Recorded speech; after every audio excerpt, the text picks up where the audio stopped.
views and opinions expressed by callers, guests, and hosts do not necessarily reflect those of the Black Talk Radio Network and Black Talk Media Project. Black Talk Radio is new black media for the new millennium.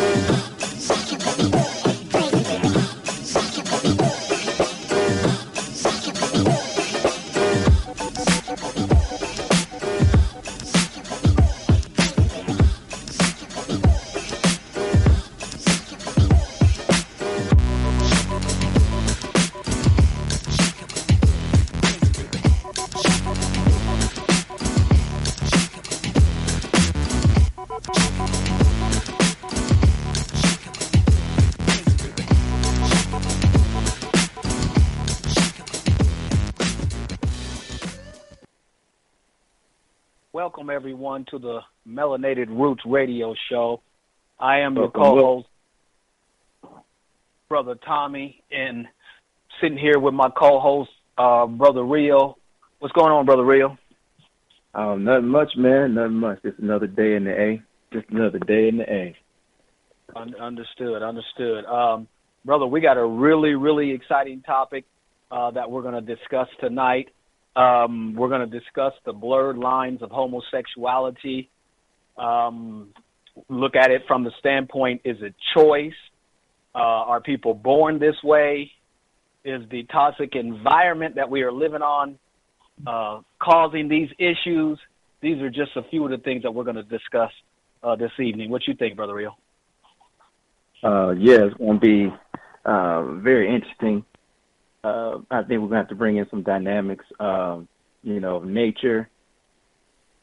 And like you just said, is that somehow being taken, the choice being taken out of our hands so that we don't have control as to what we can really consider homosexual behavior. But as we get into it, brother, it's going to get deep. It's going to get deep. Yeah, absolutely. Today is July 23rd, and July 24th, and we have a live show for you today. And like I said, we're going to try to come at this topic from a cultural standpoint, look at it and from a cultural standpoint to see what cultures are practicing certain types of behavior, and it's something that, that they've been consistent with. And then we're also going to look at it from the side where chemicals in the air, water, food, and the role that they play in effeminizing the black male, or all of us for that matter, people of different races as well. So what you think on that, brother? Yes, sir. I think that it is an overall plan, and there's going to be some collateral damage in other cultures just to, make that plan come into fruition. So I believe your statements are right on, brother. Yes, sir. So I'm going to give you the floor, brother. How would you like to attack it? I know you have some really interesting things that you want to share. I have some interesting things I want to share. I'm looking at the landscape and especially being here in Atlanta. And I'm sure this is happening everywhere. We're definitely seeing an influx of homosexuality all around us in terms of gay men. And I'm speaking just for black folk right now. I'm not speaking about any other races. We're seeing an increase in black males and black females, that are black males acting out the feminine part, and a lot of black females are acting out the masculine part. And so we have a lot of that going on. And we also want to, bring this show from a standpoint of we're definitely not beating nobody over the head, bashing any one particular group. What we want to do is discuss the topic from many different sides and many different facets, because I really feel, and I don't know about you, Brother Real, that, with the explosion of this particular paradigm, I'm really seeing it from a lot of different angles, things that I'm having to take into consideration now that I didn't have to take into consideration when I was growing up. when I was growing up, I myself wasn't heavy Christian, but, you know, I had a Christian base just like the majority of black folks growing up in this country, and homosexuality was wrong. You know, the Bible, it was wrong. It's wrong to lay with a man. You know, there was just no middle ground there. That this was not the right thing to do. This was the general synopsis of the entire community for the most part. And now we're in a totally different era, and things have definitely changed. I would agree with that. And I think that is important for us to kind of separate different time periods and how we think about those time periods.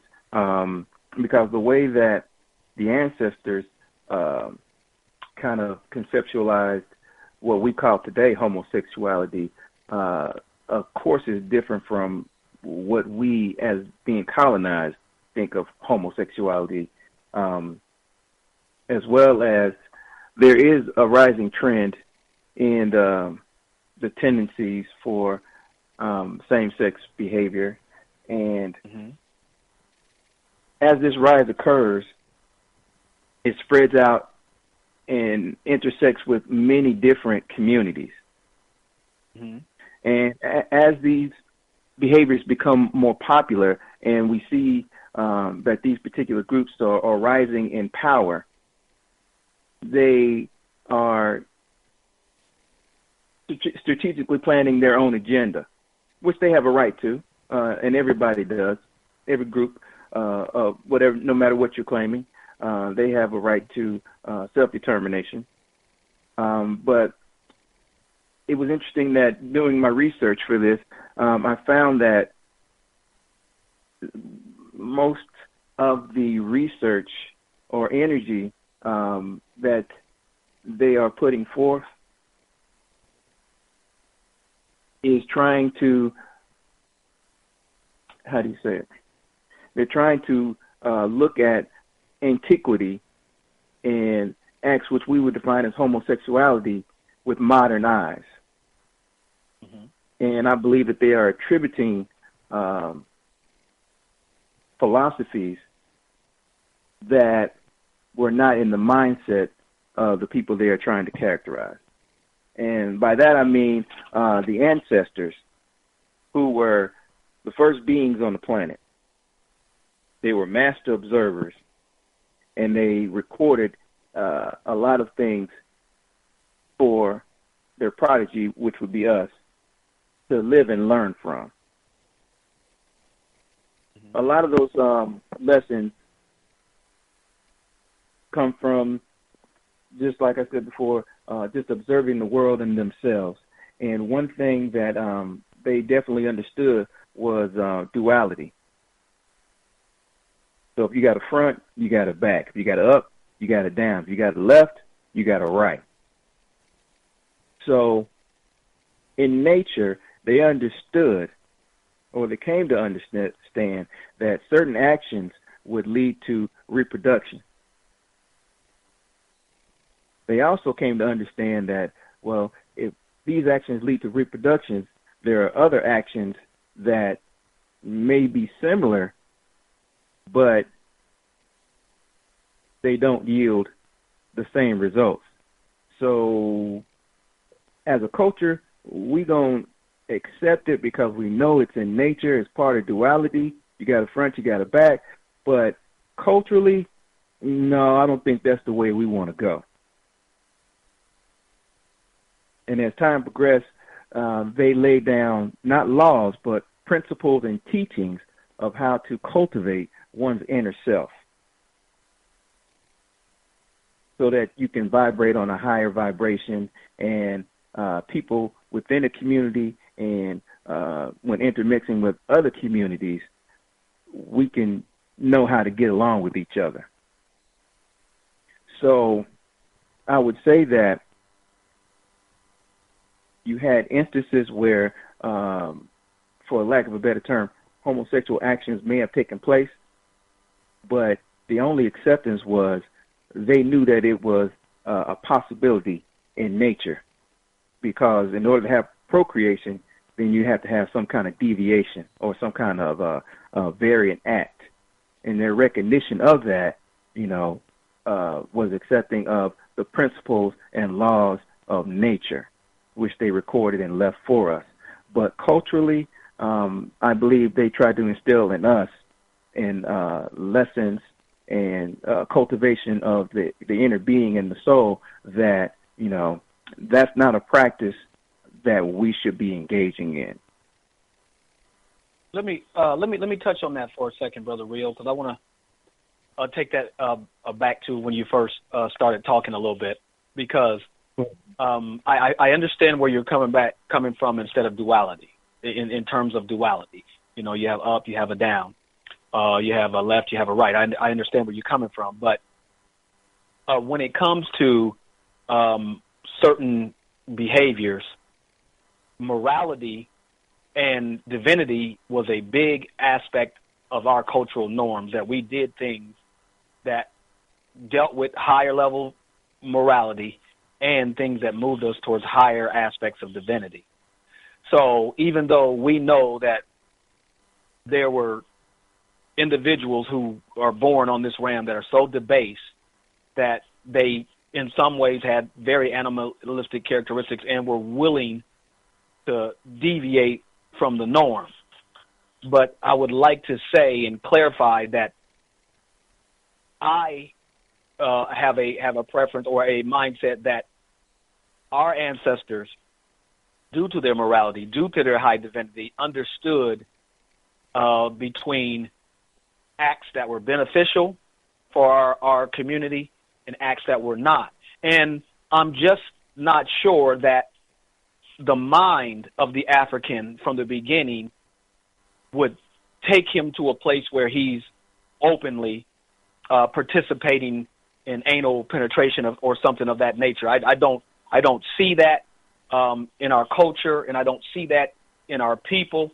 Although we know there were deviants along the way, I think the majority of African people, the overwhelming African majority of people, were not debased in their thinking and have to have laws and many things put in place to stop them from this type of behavior. I do not see evidence from a cultural standpoint that was required, and that it was happening on a mass level to that point.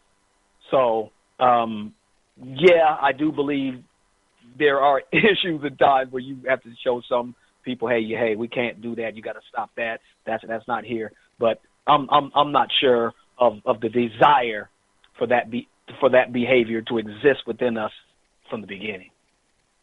Well, excuse me, brother, I will be in 100% agreement with you. In particular, I like the way that you highlighted that we didn't govern ourselves by laws. We didn't. It's a difference in so-called Eastern and Western philosophy. We didn't put laws down that people were.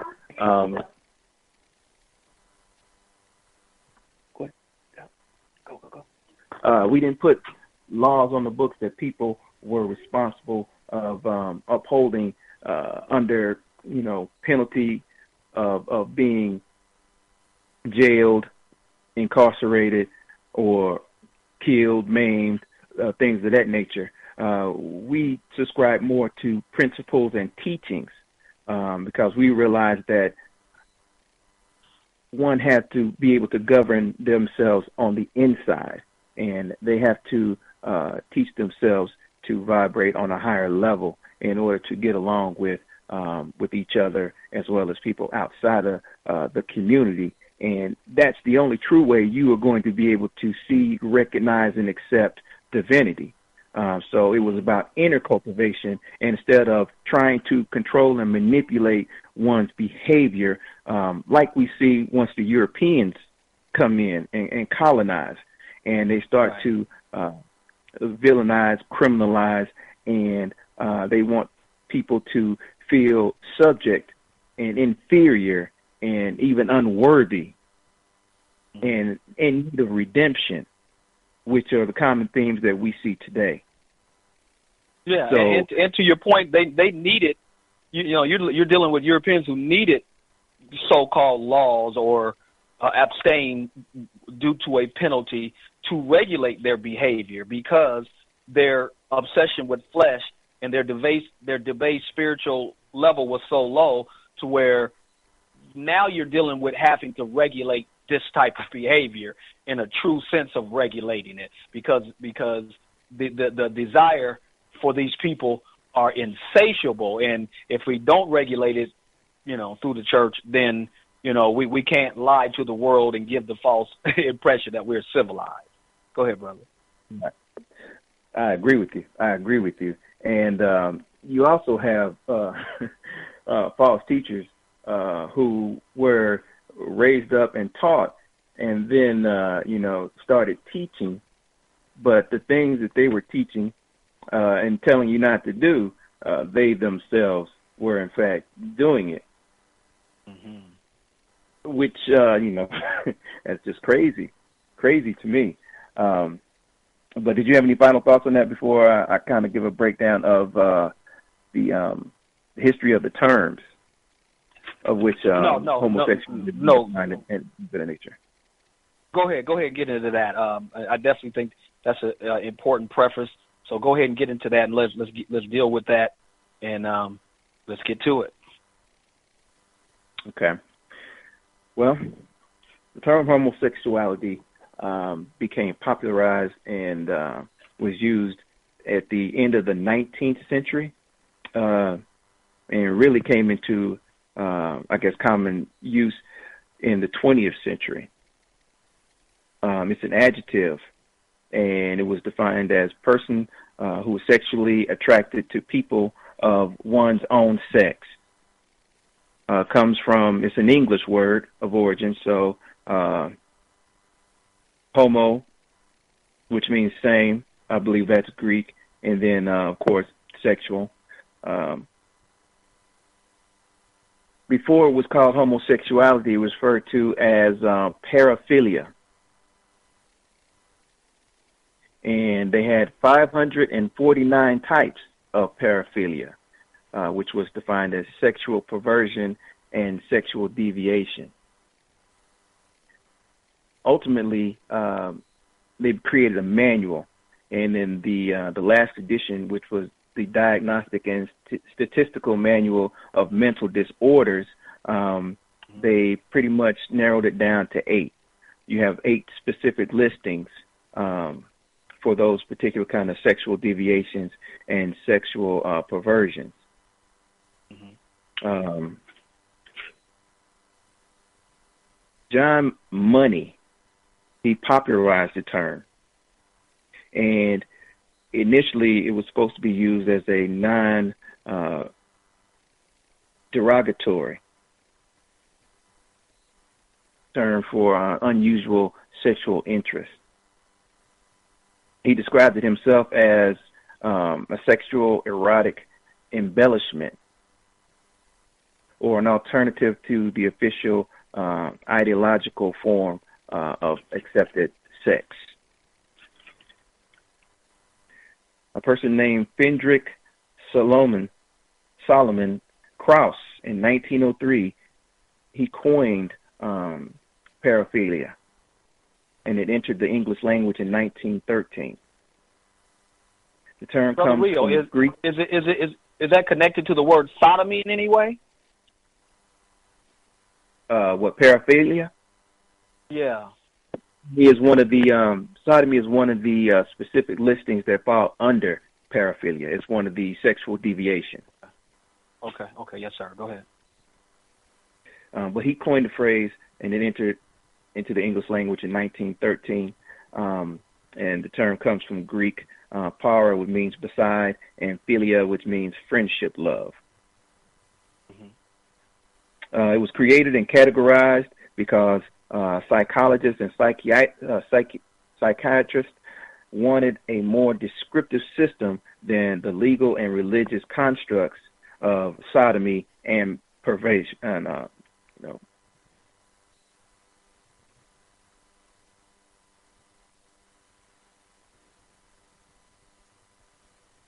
DSM-3 in 1980. paraphilia, which is recurrent. It has to be intense sexual arousing, consisting of fantasies, sexual urges, uncharacteristic behaviors, sometimes involving non-human objects, children, non-consenting persons, which we consider rape in modern terms, and the suffering or humiliation of oneself or their partner.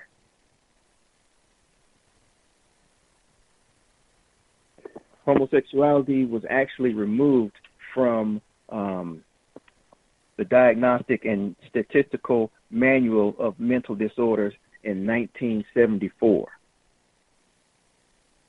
which was around the time that I think some information that you're going to bring up is one of the reasons they did decide to remove it from the actual handbook in 1974.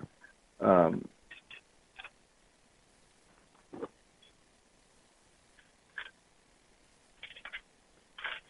sorry, brother. Give me a minute. Okay, you're fine. Let me kick in on what you're saying because I would like to identify some of the sexual addictions or sexual misgivings that, in terms that are using for certain sexual interests that exist within a certain culture already. So what I would like to do is read this little excerpt in this book called The Sex Imperative by Walimu Baruti, and we're going to talk about some of the different, he's going to speak about some of the different sexual concepts that Europeans and European culture have been practicing and participating in a long time. So here we go. Terms identifying European people and their peculiar sexual interests and imperative include, but are not limited to, coprologeny, where people derive sexual pleasure from touching, licking, or eating the bodily secretions of others, including feces, and giving each other golden showers with their urine and vomit, as well as drinking one's own other's urine. Then you have vampirism, which characterizes those who need to drink blood in order to become sexually excited. Then you have saloromania, attaining sexual arousal through looking at and smelling things abnormally dirty and grotesque, such as pictures of deformed persons, watching mud wrestling and wading through sewage. Then they have klismophilia, which is the repeated use of enemas for sexual excitement. Then you have necrophilia, where individuals become sexually stimulated by and engage in sexual intercourse with corpses, and autonecrophilia, where being the corpse or acting dead provides the stimulation. Then you have urophilia, where people derive sexual pleasure from urinating on others or having themselves urinated on. Then you have sadism, where individuals are sexually stimulated by mentally, but especially physically, hurting others through spanking, paddling, whipping, beating, restraining, punching, gagging, blinding, electrically shocking, electrocuting, insulting, cutting hair off, burning, raping, mutilating, fisting, starving, asphyxiating, and other forms of excessive torture. Its complement is masochism or algophilia, which is a sexual stimulation by having these things up to the point of death, done to self by others. So, and then you have pedophilia, where children are the one's primary sexual outlet. Then you have homophilia, which is homosexuality, when one seeks out sexual relations only with members of his or her own sex, of which bisexuality, sex being sought with both males and females, is a derivative. So, I mean, I could go on and on and on, Brother Rio, but I just wanted to basically throw some concepts out there in addition to your definition of homosexuality to speak to some of the cultural issues or some of the cultural European cultural concepts that have been close to their breast for a very long time. But go ahead and engage, brother. All right. Well, just to be clear, just like you were describing, in the DSM-1 manual, they describe the pathological behavior. These are the subcategories as homosexuality, transvestism, pedophilia, fetishism, sexual sadism, including rape, sexual assault, and mutilation. In the second manual, it only changed slightly. Homosexuality had its own separate categories, and these characteristics became a subset of homosexuality, where you can experience the transvestism, the pedophilia, the fetishism, the sexual sadism, on and on and on. But they did remove it in 1974. In 1980, when the third volume came out, paraphilia was introduced again, and it was reduced just to 8 disorders: exhibitionism, fetishism, fortuitism. I have no idea what that is. I didn't bother to look that one up. But you have pedophilia, sexual masochism, sexual sadism, and they had a footnote with that one. It had to be with a non-consenting adult. Otherwise, it was no longer considered a disorder. And then you have voyeurism and transvestite and fetishism. So in 1980, you see a definite shift in the mentality of how they were choosing to define homosexuality, from it being a mental disorder to totally removing it in 1974, and in 1980, only classifying it as a disorder if it was between people who were non-consenting. Okay. Now, Let me. Go ahead, bro. I just want to interject something real simple about the DSM. And remember, you and I talked about it. We have to put the disclaimer out there to people that this DSM, this diagnostic manual, really is a bunch of crap. All it is, and it's nothing. It's nothing scientific whatsoever. It's just Europeans in the military is where it first started, coming together to speak about all the different things that people could suffer from psychologically, mentally, and all those things from participating in war. So, like I know, these psychological, what do you call them? Psychological statements that they give or classifications. I just want to put that out there, is really just a bunch of garbage. It's really just a way to control people's lives, especially if they can label you with one of their diagnoses. So the DSM is not a legitimate scientific model. We need to put that out there. The psychiatrists do not have any tools to tell you that there's anything wrong with you. All it is just an opinion. Anytime you're dealing with a psychiatrist you're dealing with nothing but just an opinion. So I just want to insert that so that people don't understand that even though we're speaking to them removing it as a mental disorder out of the DSM, we want to also let the point know that we ain't putting no stock in the DSM. Go ahead, brother. Right. Exactly. But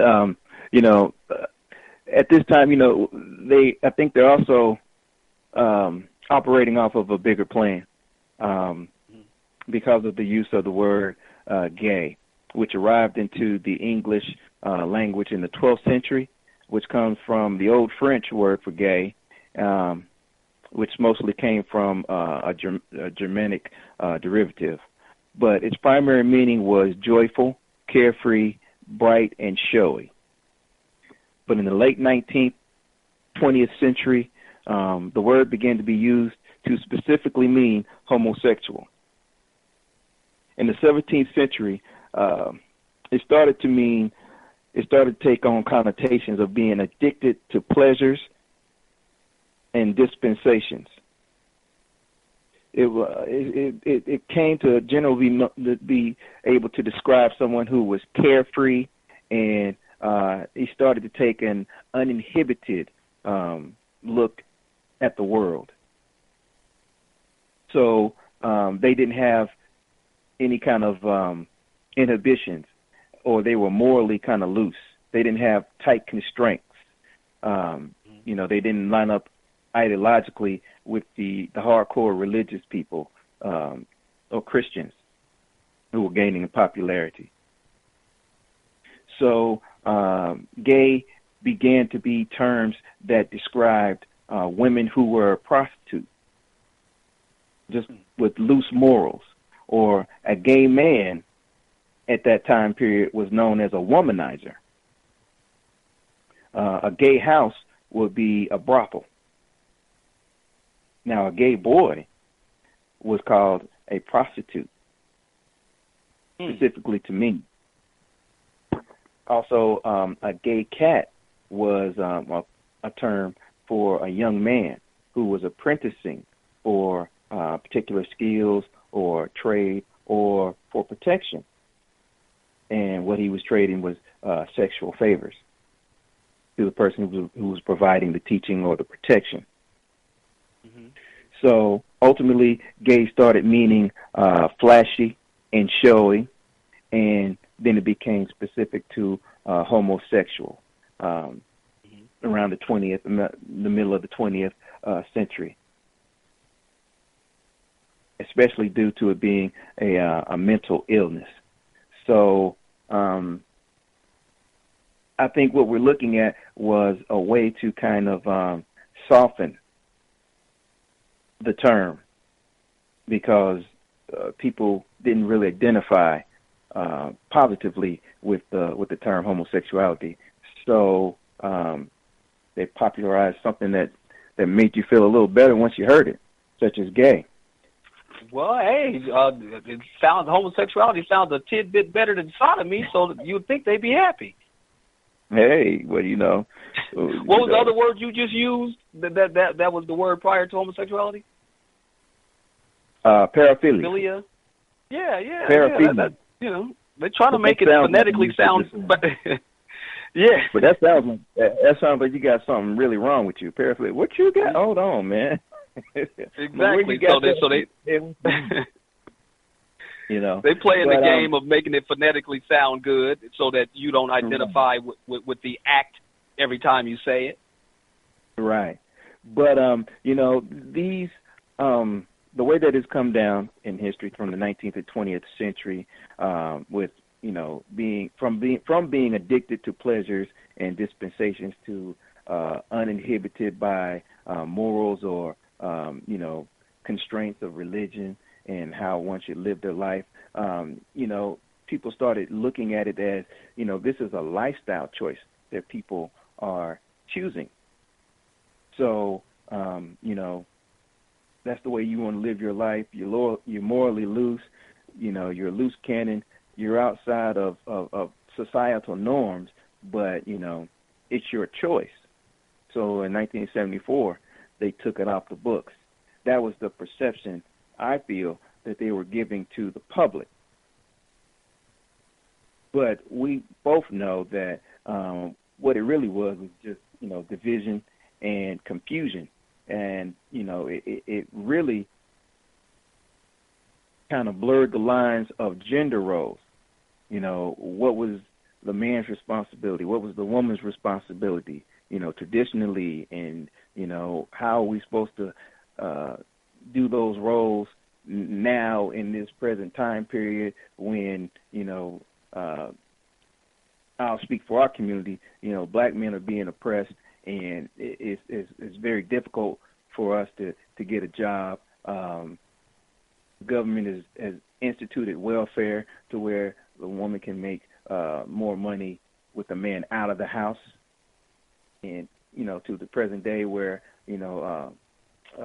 women and black women have more of an income potential than black men do, creating more of a disparity and a kind of reshuffling of gender roles, and how that plays on our psyches psychologically, being able to adjust and adapt to different roles that at one time we were socially taught, hey, that's what women do.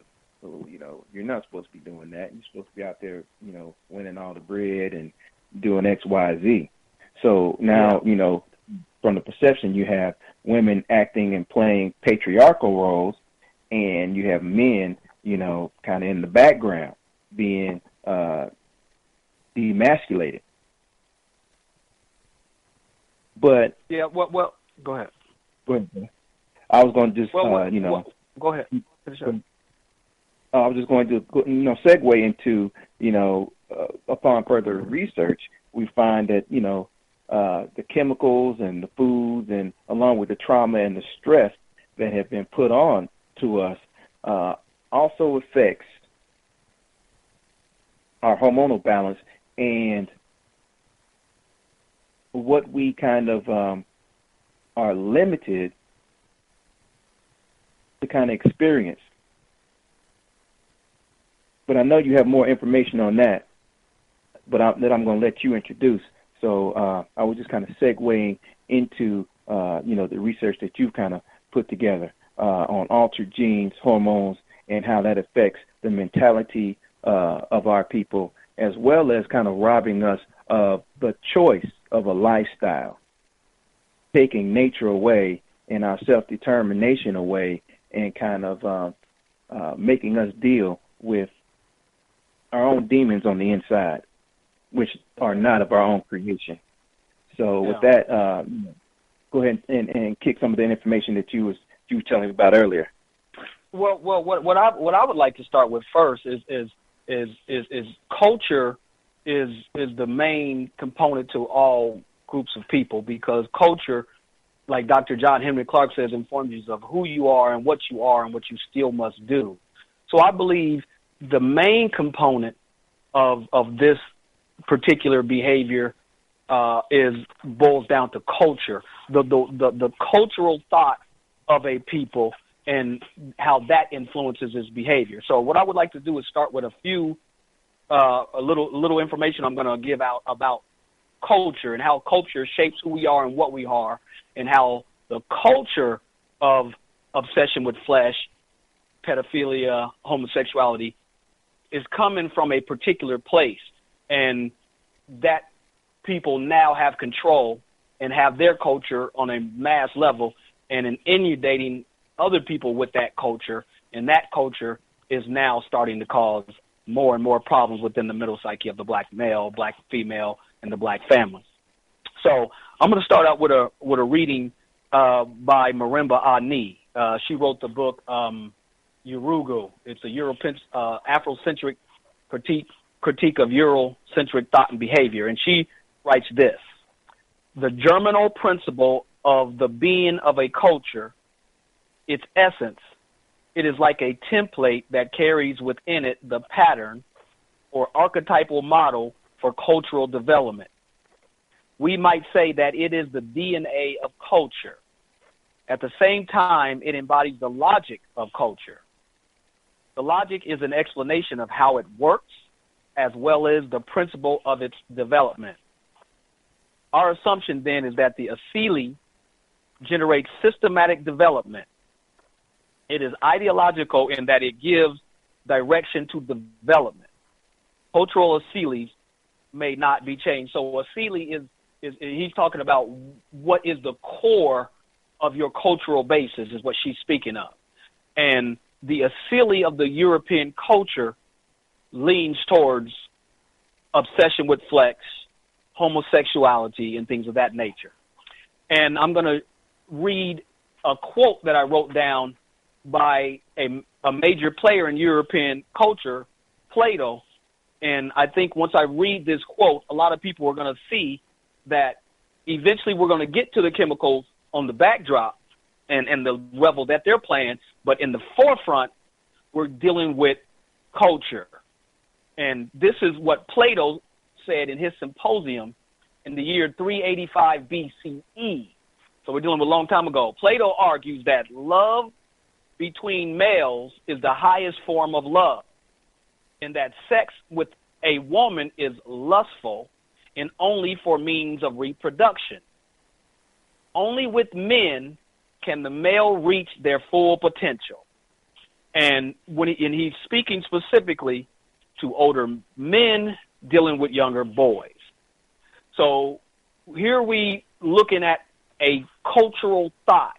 The leader of this European colony or this concept, the leader who is supposed to be representing them all, is telling you that the highest form of love is between a male and a male.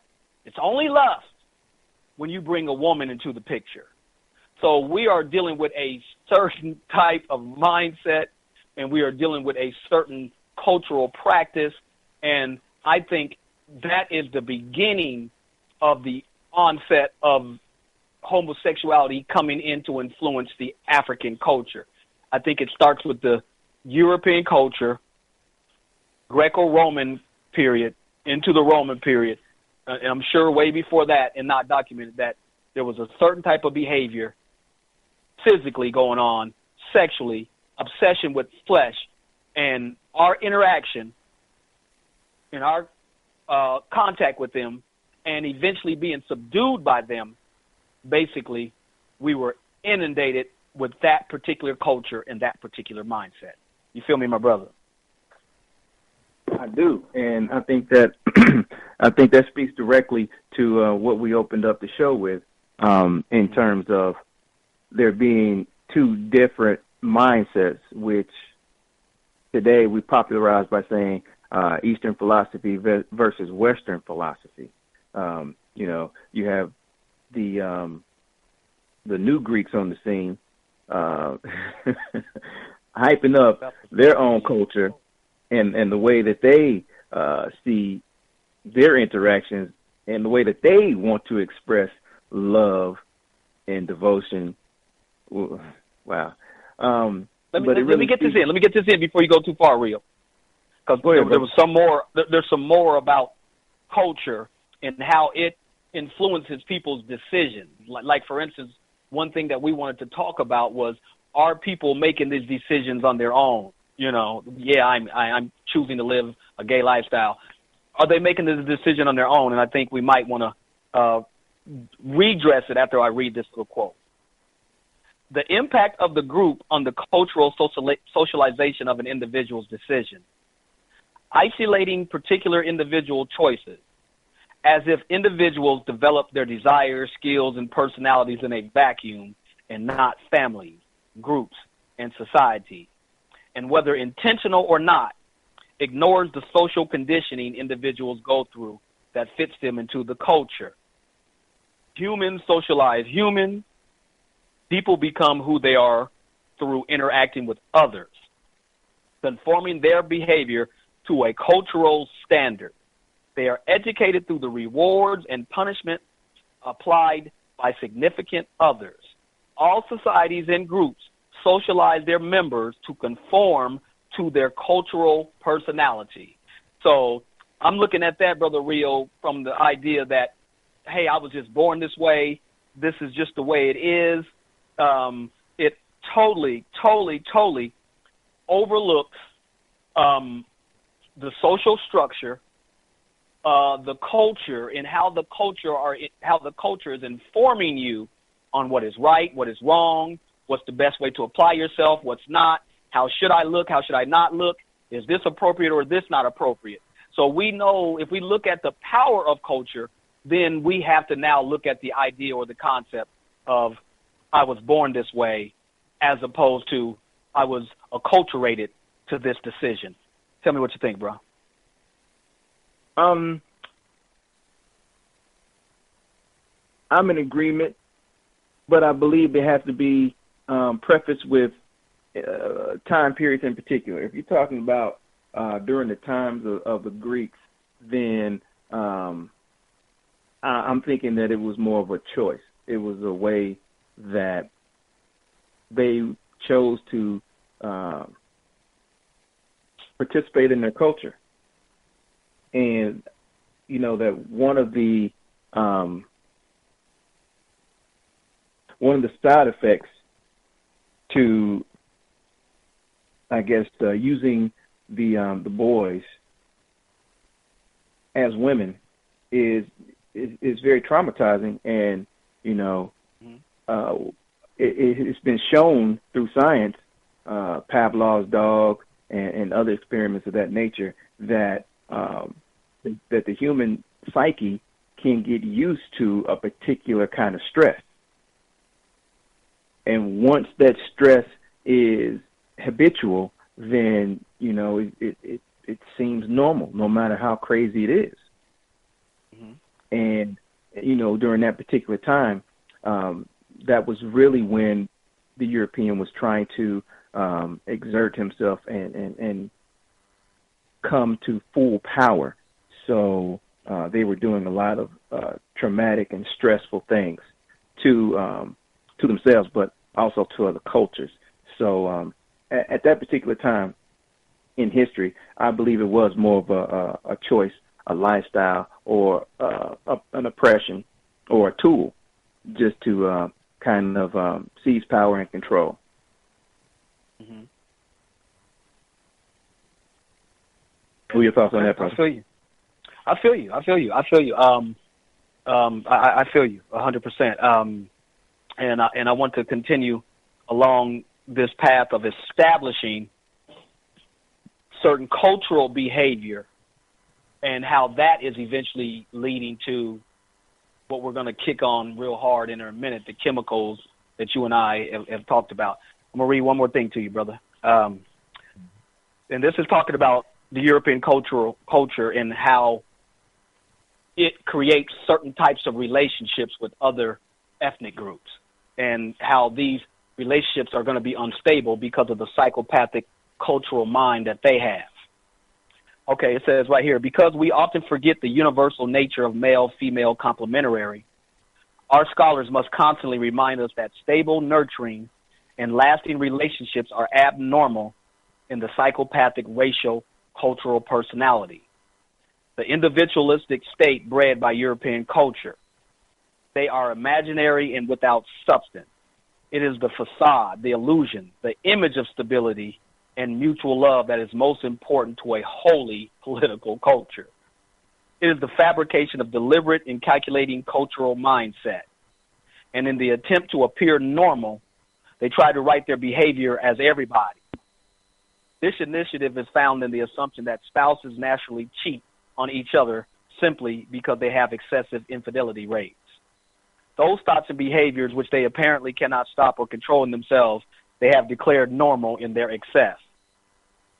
Unlike the mind of traditional African, the European has always sought to blame his thoughts and behavior on forces beyond his control.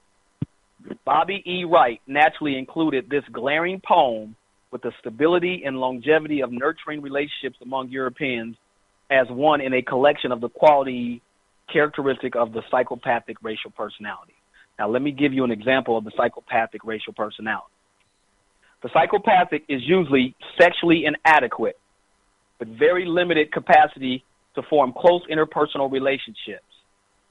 The European sexual inadequacy psychologically explain why there is a constant projection towards blacks as being super sexual beings and as having no sexual inhibition. Yet it is the Europeans who streak, mate, swap, participate in orgies. All of their sexual behavior is a desperate attempt on their part to achieve meaningful relationships, which constantly, due to their psychopathic makeup, eludes them. White sectional dysfunction has produced tragic consequences in the black community. They have attempted to achieve sexual gratification by such methods as raping black women, with the rationale being that black women were oversexed and invited their attention.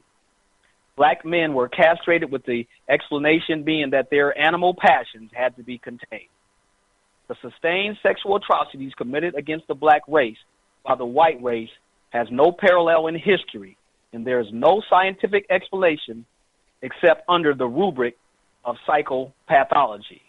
So what that is telling me, Brother Real, that their culture, their way of being, is breeding this type of behavior.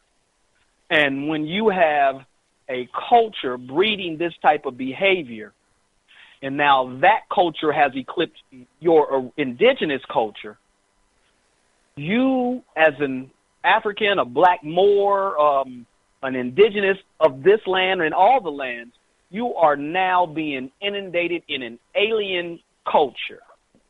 And now that you are inundated in that alien culture, you are subject to all the problems, the issues that culture has now coming over to yours.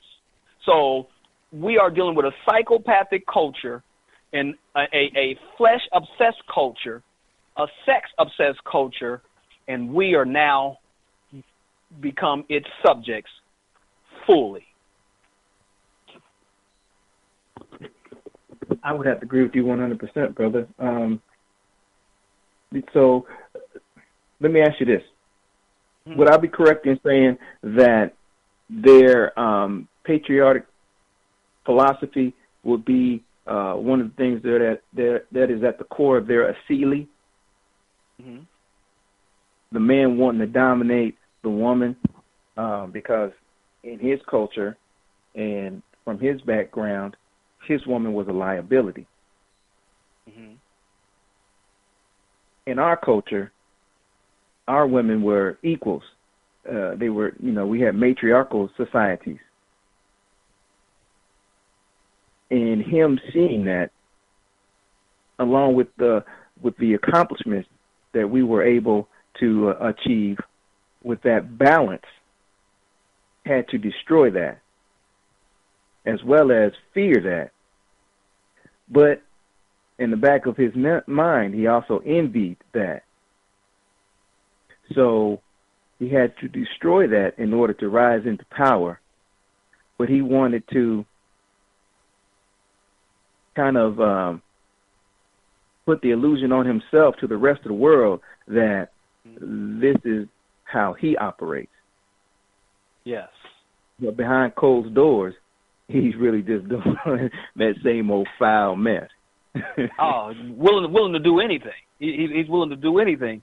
And I'm gonna speak to one more thing that speaks to his culture. At first, I was thinking, oh man, I don't know if I want to go this deep or bring this to the table.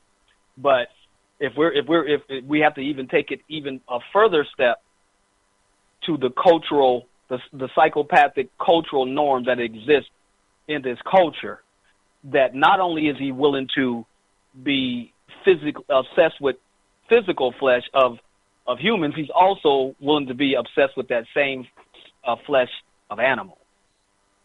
So when you start looking at Europeans and their cultural norms with sex with animals, that also speaks to that psychopathic nature within the mind for one to want to even go over there and deal with an animal from that perspective. You feel me? So you talking about bestiality, right? That's what, absolutely, and it's on the rise. As a matter of fact, if you go to the BTR community, there's a brother who there's a webpage called Cynical African, and he tracks all these intercourses that these Europeans are having with these animals, and he basically doing a play on how they talk negatively about us culturally. We're thieves, lazy, or whatever. But on his Cynical African, he shows the dirty side of them. And I remember specifically just seeing an article where a white woman just got arrested for laying up with a dog, and they're having sex parties with animals.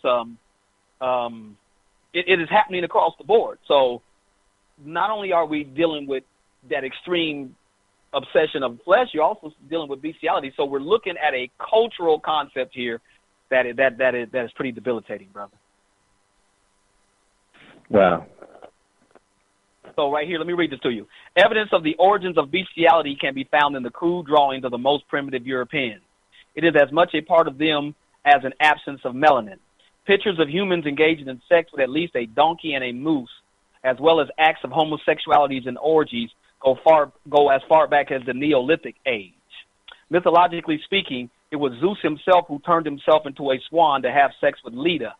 He also had sexual relationships in the form of a snake with Persephone and a bull with Europa.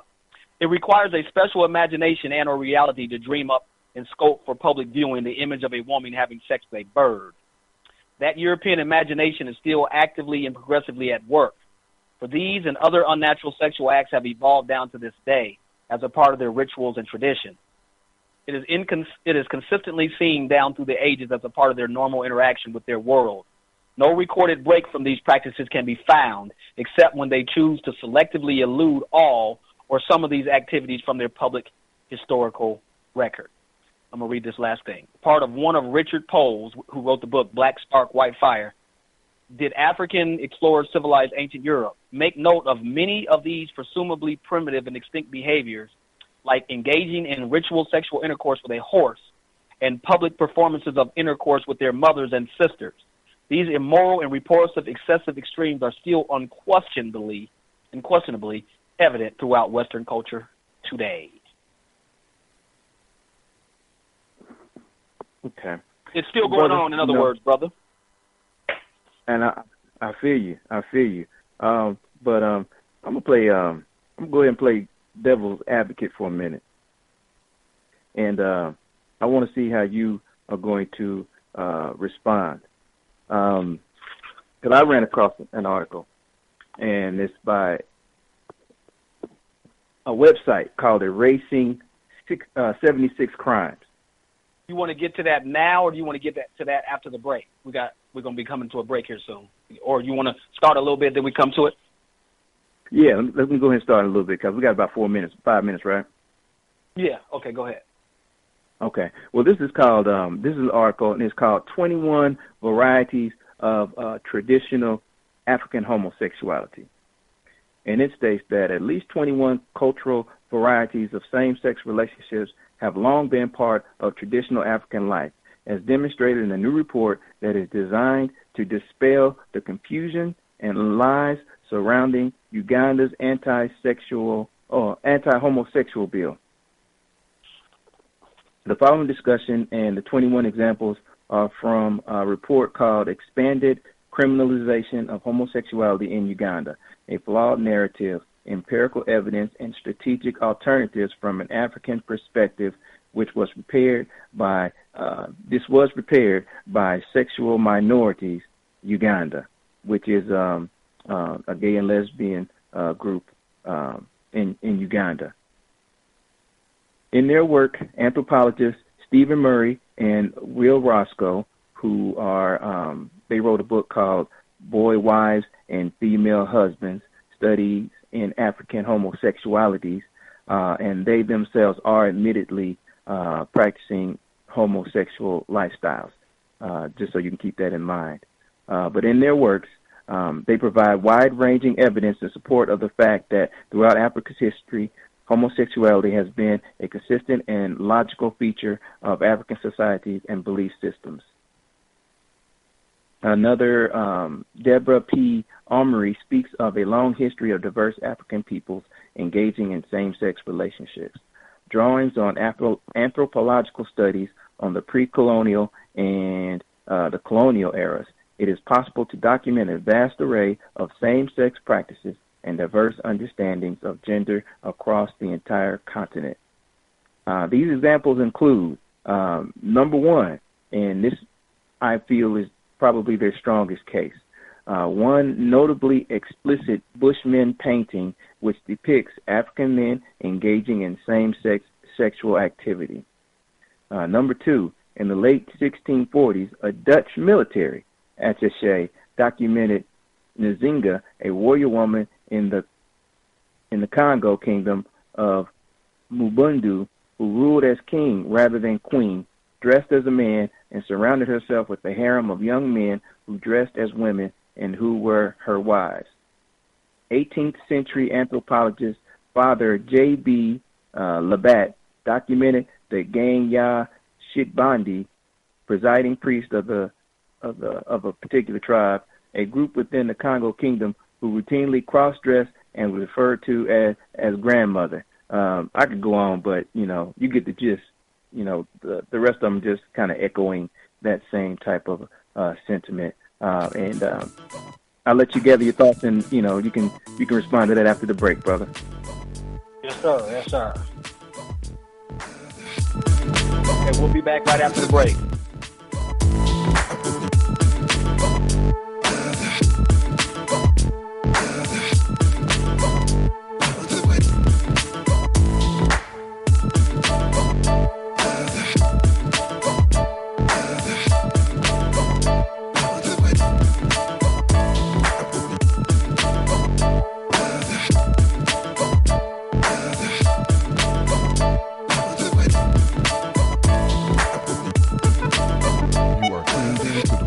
Radio Network. For podcasts and live program scheduling, visit us on the web at blacktalkradionetwork.com.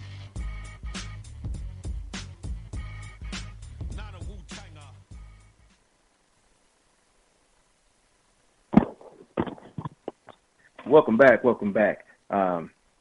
You're live with Brother Tommy and Brother Mario on Melanated Roots, where today we are delving into the topic of homosexuality. If you want to contribute to the conversation, you can reach us at 866-510-9025.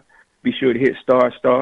Well, just come into the queue and raise your hand by hitting **, and Brother Tommy or myself will get you on the air so that your comments can be heard.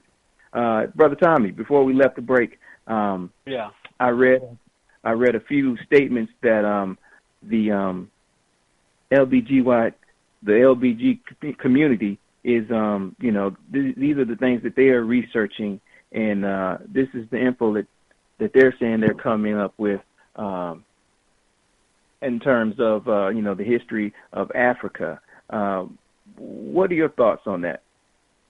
My thoughts are Europeans are masters of deception, and you're going to have people who are culturally influenced by the Europeans to basically do their dirty work for them, to go out there and find information that will show homosexuality going back into African cultures as opposed to going back into European culture. So, I understand, that it's out there, and I know that was one of the reasons why you want to bring it to the table. Because at first, remember I was saying to you, why would we introduce some information coming from some homosexual women? Obviously, they have even though they're African, obviously they have an agenda for them to come out and say that we found evidence of these types of homosexual practices within African cultures when it don't exist. And particularly, I've seen the artwork in which you're speaking to, and it doesn't show homosexuality at all. So it's just masters of deception, sending out their proxy races to do their work for them. That's pretty much the way I look at it. And like you said, we're going to have to be on the lookout for that type of scholarship, because it's definitely coming. Because black people or Moors are looking at the state of our people when it comes to this particular issue. It's not sitting right in our mind, and we're looking for solutions, and we're looking for answers, and we're doing research, and we've come to an understanding of where this is coming from culturally and chemically. So any conversation in between of those people trying to bring, no, black folk did it too, or it was on the black record, I really ain't trying to hear that. So that's just my opinion of it, brother. I do have to admit, brother, when I saw the picture that they are referencing in this article, I have to be 100% honest, man. If it hadn't been placed in my head that, this was what they're qualifying as homosexual depiction, I never would have came to that conclusion. Mm-hmm. But, looking at it with that specific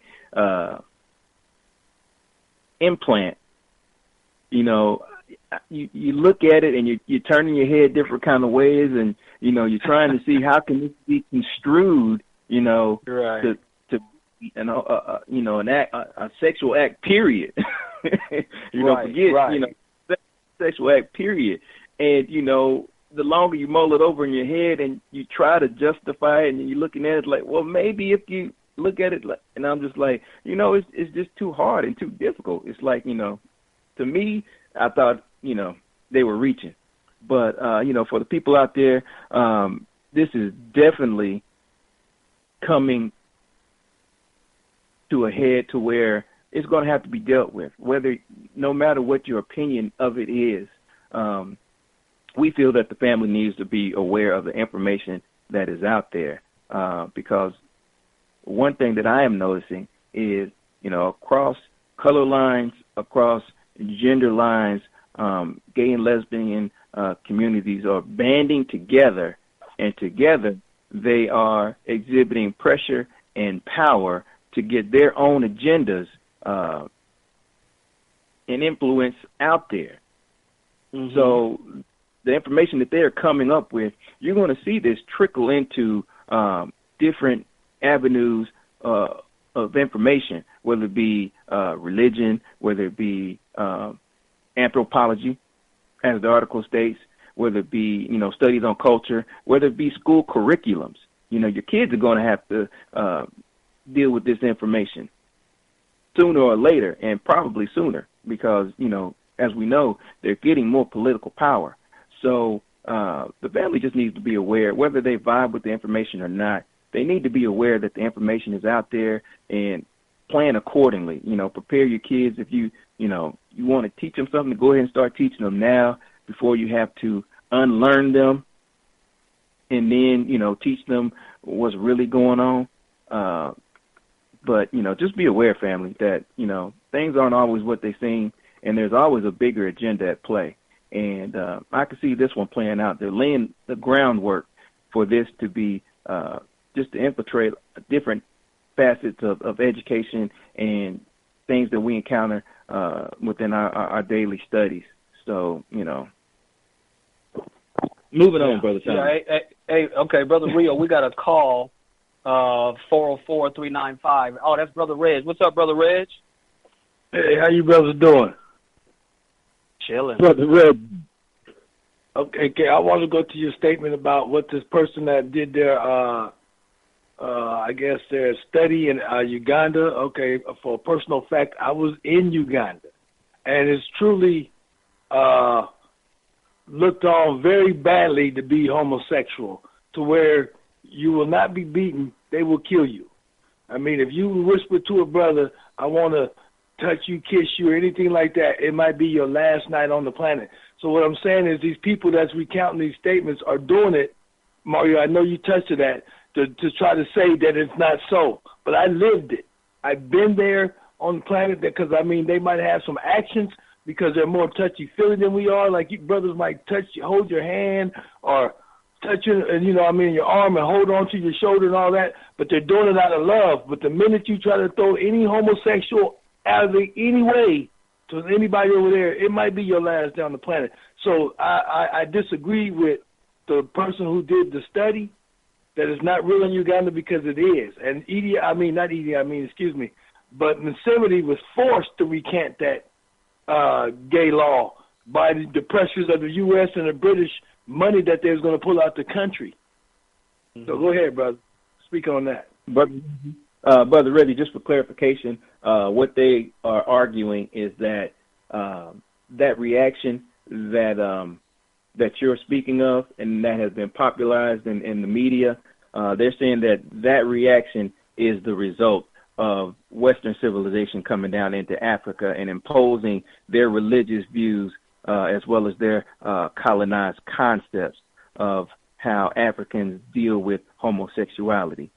They're saying that those violent tendencies and outbursts and just general disregard for homosexuals is the result of, the Westerners and the foreigners coming in and imposing that on the people. So now they've taken on that ideology, and they are kind of banging the drum to go back to a different way of thinking when a time when, quote unquote, they say that it was culturally acceptable. But that's just to let you know that's how they're kicking the information, and that's how they're coming at it. See, and that's what I'm saying, because I'm looking at like modern day, right? Because I was recently over there, so that means it's like looser now than what it was then, like what the women can wear, what they do. Now they got more clubs, more this and that. So there's more going on. There's more people being more open to the newer lifestyle now than ever. But that's one part of it they will not open to. So, I mean, they're up into, okay, if women want to wear these clothes, you want to do certain things, because back in the day, they had to make sure the skirt was below their knees. It was mandatory. But now they can come in a different manner. They can deal with that. They can deal with a lot of things that to change the world. Okay, kids are not just eating matoke, which is a banana that they eat. They eating pizza. Okay, we can deal with these certain changes of the European world, but this homosexuality thing, we will not bring that into the culture. We will not accept it, and it's not agreeable. Even in America, I say up into the 60s, I don't know what exact year, but I know you brothers can find it, it was considered a mental illness. I guess when the people who wrote the laws, their children, their gay children grew up, they changed the laws. But anyway, it was considered mental illness. So, 74, yes, sir.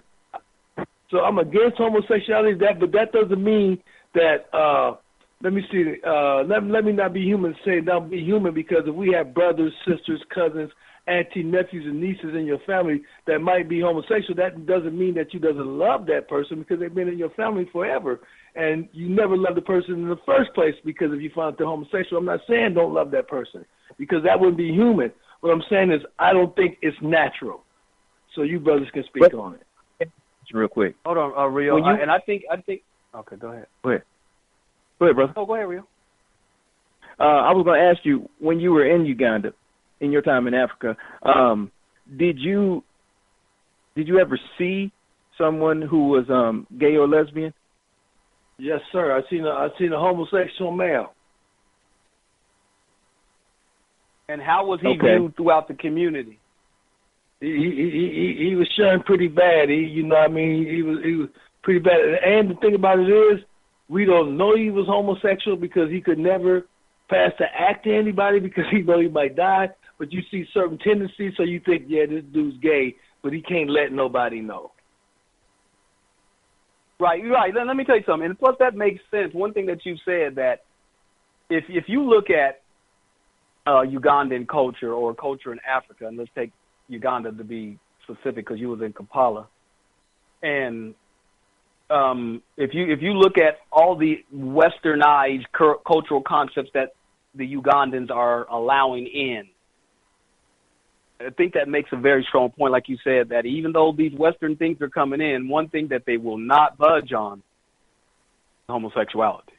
So that really would speak to it even being a stronger strength or something that Africans stood on prior to European colonialism, prior to the European being able to put pressure on Africans at the barrel of a gun.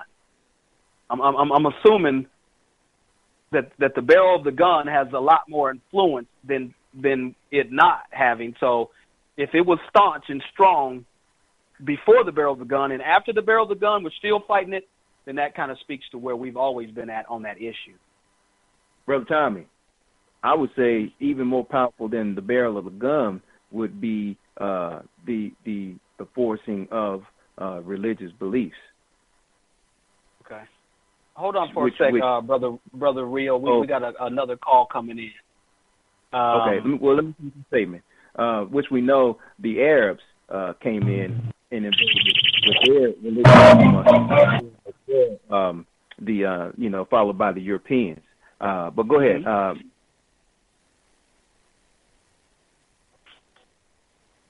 Welcome, caller from Hartford. Oh, I'm done. That's it. I just wanted to get that last point out. Yeah, 860 from Hartford. Go ahead, sir. Hey, y'all. All right. I just tuned in.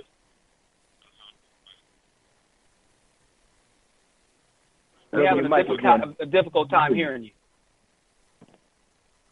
Hello? Now we can hear you. Yes, sir. What's your name, brother? Yeah, we can hear you. My name's Tyrell. How you doing over there? Oh, doing good. Doing pretty good. What's your comment? Yeah, I'm just tuning in. You ain't taking no what tickles, right?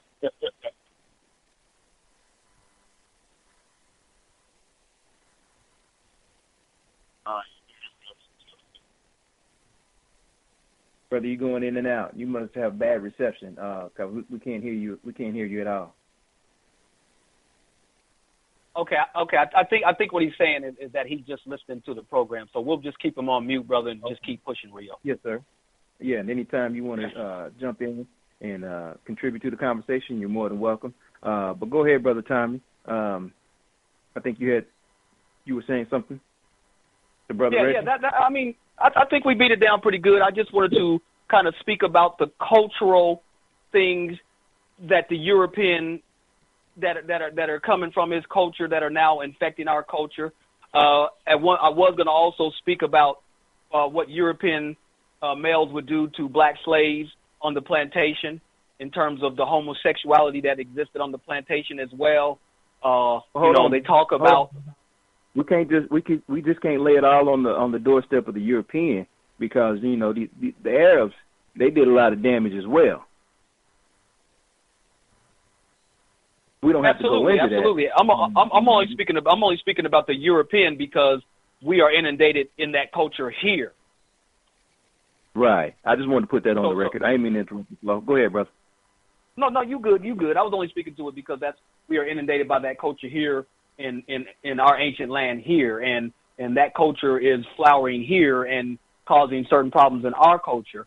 And we've been talking about the European cultural mindset from back in the day moving forward. And what I wanted to have a brief conversation about before we get into the chemicals and things of that nature is the European behavior or sexual homosexuality on the slave plantation and the effect that had on black males and our culture as well, because we know they had practices of breaking slaves where they would and also very emasculating them big time. They would pull the slave in front of his family, in front of the people on the plantation, beat him halfway to death, and then bend him over a tree and pull his britches down and anally penetrate him.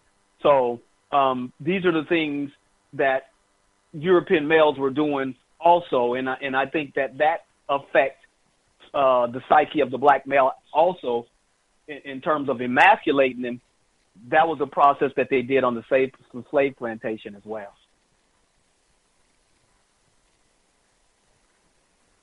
Yes, sir. As well as, there was a lot of psychological damage that went on during the slave process. And I say slave process because that's pretty much when they enslaved our minds to a different way of being, from homosexuality, trauma, to also kind of degrading the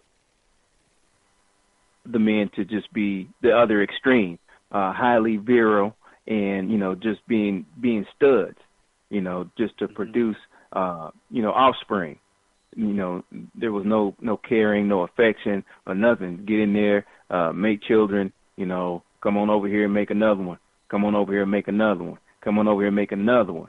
Until it was just the norm. And how psychological damaging that is for a family-oriented community. So, but yeah, brother. But what were you saying? Were you about to start? Yes, sir. Are you to read a part of an article? Yes, sir. But so we definitely wanted to look at it from a cultural standpoint, and so that's what we did for the first hour. Now we're going to move over to looking at homosexuality from a standpoint of toxicity, chemicals in the food, in the air, and in the water, and how that is influencing homosexuality in our community as well. And do you have some sources you want to bring to the table, or do you want me to kind of push forward?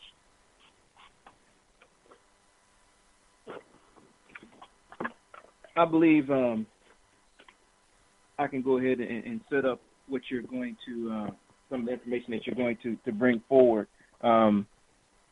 because we know what pretty much the industrial corporations have been doing as far as manipulating the food, be it genetic splicing or GMOs, even pesticides. pesticides or things of that nature. But there's a book by the title of Fantastic Voyage. And this book was written back in, I think, 2004. And so to hear some of the things that they're talking about in this book and, to kind of look around and see that these things manifested is truly amazing. And it still talks about things that are yet to be seen, but you can definitely see the groundwork being laid. I'm just going to read a little excerpt where it says, new methods involving traditional farm animals are also being found. Cows produce large amounts of milk, so splicing DNA into the genes that code for milk is a valuable technique. The DNA that codes for egg protein is now being used so that the egg of transgenic chickens, transgenic is defined as containing a gene or genes artificially inserted from a different species, will contain useful proteins.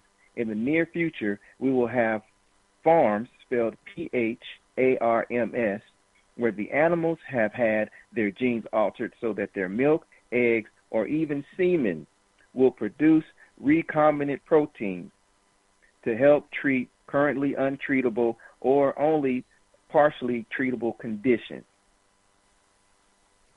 So in that clip, we see that they're talking about technology where they can alter genes in animals and have those altered genes passed on to the next generation. Now, they claim it's for good, treating conditions and different types of diseases, but we also know that, the Europeans take things that are good and use them for their own twisted plots. But I think you can bring that to light a lot better with your information, brother. So, go ahead and just start dropping on. Yeah, what I wanted to do is share this article. It was about a brother by the name of Tyrone Hayes, and I'm sure there are people heard about this. He was a scientist, and from all accounts, a really good scientist. The type of brother that people hype up as a genius before he starts putting out information they don't want to deal with. So he did a study where he was studying the chemical atrazine, and atrazine is a chemical that is being used in the agricultural business, in the agricultural industry. And he was able to identify the problems through a scientific study he had set up with African clawed frogs. He was able to identify the effects that this atrazine was having on these frogs. And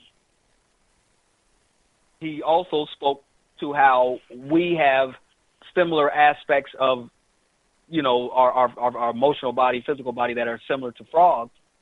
And he's speaking to how these same things could occur in the human population. So I would like to read this little excerpt, and then let's see where we can take it from here. You ready to roll? Let's do it. Okay, in 2001, 7 years after joining the biology faculty of the University of California, Berkeley, Tyrone Hayes stopped talking about his research with people he didn't trust. He instructed the students in his lab, where he was raising 3,000 frogs, to hang up the phone if they heard a click, a signal that a third party might be on the line. Other scientists seemed to remember events differently. He noticed, so he started carrying an audio recorder to meetings. The secret to a happy, successful life of paranoia, he liked to say, is to keep careful track of your persecutors. 3 years earlier, Syngenta, which is one of the largest agribusinesses in the world, had asked Hayes to conduct experiment on the herbicide atrazine, which is applied to more than half the corn in the United States. Hayes was 31, and he had already published 20 papers on the endocrinology of amphibians. David Wake, a professor in Hayes' department, said that Hayes may have had the greatest potential of anyone in that field.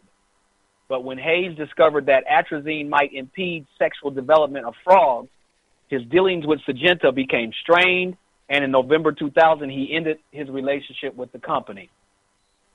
Hayes continued studying atrazine on his own and soon became convinced that Syngenta representatives were following him to conferences around the world. He worried that the company was orchestrating a campaign to destroy his reputation. He complained that whenever he gave public talks, there was a stranger in the back of the room taking notes. On a trip to Washington, D.C. in 2003, he stayed at a different hotel each night. He was still in touch with a few Syngenta scientists, and after noticing that they knew many details about his work and his schedule, he suspected that they were reading his emails. To confuse them, he asked a student to write misleading emails from his office computer while he was traveling. He sent backup copies of his data and notes to his parents in sealed boxes. In an email to one Syngenta scientist, he wrote that he had risked my reputation, my name, some may say even my life, for what I thought was right. A few scientists had previously done experiments that anticipated Hayes' work, but no one had observed such extreme effects. In another email to Syngenta, he acknowledged that it might appear that he was suffering from a Napoleon complex. So basically, the brother did exactly what they asked him to do, but when he found the link of the sexual development in frogs that the Syngenta was causing, they basically made his life a living hell. And they did everything they could to turn on him because they just told you that this atrazine is being put on pretty much what they say half the corn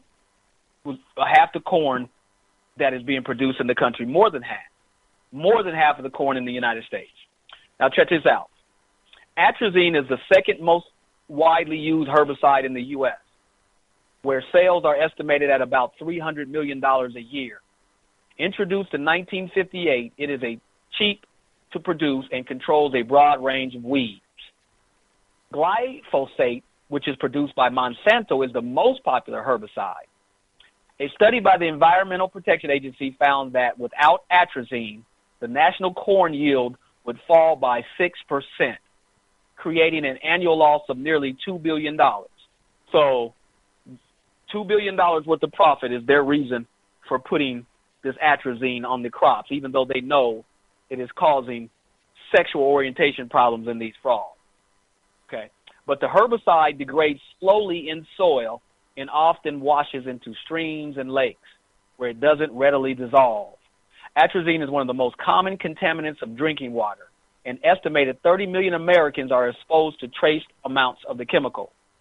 In 1994, the EPA, expressing concerns about atrazine's health effects, announced that it would start a scientific review. Syngenta assembled a panel of scientists and professors through a consulting firm called EcoRisk to study the herbicides.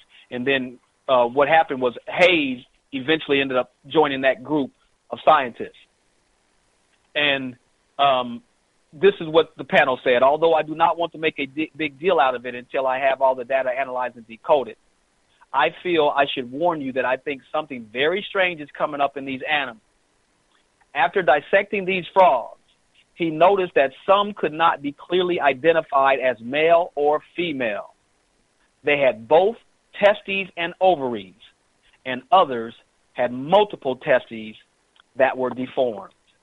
So when you're looking at atrazine and it being put on more than 50% of the corn, and you know the products, all the products that are being made from corn in this country, and amphibians are, you can't even distinguish between their male and female characteristics. Both of them are being born with testes and ovaries. So we have to assume that this same process is playing out with inside human beings. Go ahead, my brother. Brother Tommy, we have a comment. Sir. I think Brother Scotty wants to jump in on the conversation. Go ahead, Brother Scotty. Yes, sir. Come on, Brother Scotty. Hey, good evening, brothers. I actually had a chance to interview Mr. Dr. Hayes about 3 or 4 years ago. He's also been interviewed by another program that is affiliated with the Black Talk Radio Network, so I'm well aware of his work. And he was saying that the atrazine was making the frogs, male frogs, change sex, basically, So and taking on, effeminate characteristics. Now, the thing that I wanted to comment on, and this is not a hoax, people. This is real. But the thing that I wanted to comment on is I've heard other people try to use his work to say that there is an agenda to homosexualize the black community, and they cite Dr. Hayes' work. Well, that's incorrect. All right. Key is in something that you read. These drug manufacturers, whether we're talking about corporations dealing with food or chemicals or in the pharmaceutical industry, or even if they're making a product. So they will know from their own testing, which is what Dr. Hayes was hired to do, but they will know from their own testing that it'll have harmful impact on communities. But they will come up with a formula to see, well, we think it'll affect this amount of people, and we're willing to pay out this amount in any kind of settlements to keep it quiet and whatnot. So to me, that atrazine, you said it was worth billions of dollars. So to me, that doesn't point to an agenda to homosexualize the black community, as I've heard some people say, citing Dr. Hayes' work. But what it is that it's just greed. It's a corporation that does not care about the harmful impacts of its product, and rather than pull it, they'll just keep putting it out there. Okay, so I just wanted to add that. There was something else. And how can you target the black community specifically when this is going into all the food? So that's all I wanted to add. Brother Scotty, no, stay there for a second. I want to ask you a question and engage with you. Do you believe in casualties of your own, knowing that you're going to take on certain casualties for yourself, which will be maybe not as much as the next, but you have casualty amongst your own to get access to the other people? How do you feel about that, Scotty? Well, what you're talking about is called collateral damage. Okay, that's what you're talking about. That's a military term. That's where they will kill a bunch of civilians just to kill, a so-called enemy. Like they will target a wedding party to take out one person and kill all the innocents. So, yes, I do believe in that concept, but I don't think that it applies to the food chain, because there aren't any two separate distribution chains and what have you.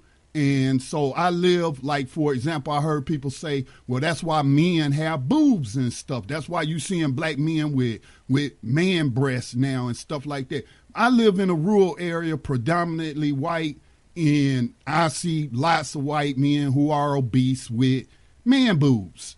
So just based off of history and knowing that these people don't care, I don't think it's a racial agenda here. There's a corporate agenda here. And they don't care about nobody. All they care about is their bank account and what they're making. So in the terms, I'm just talking specifically about Dr. Hayes' work.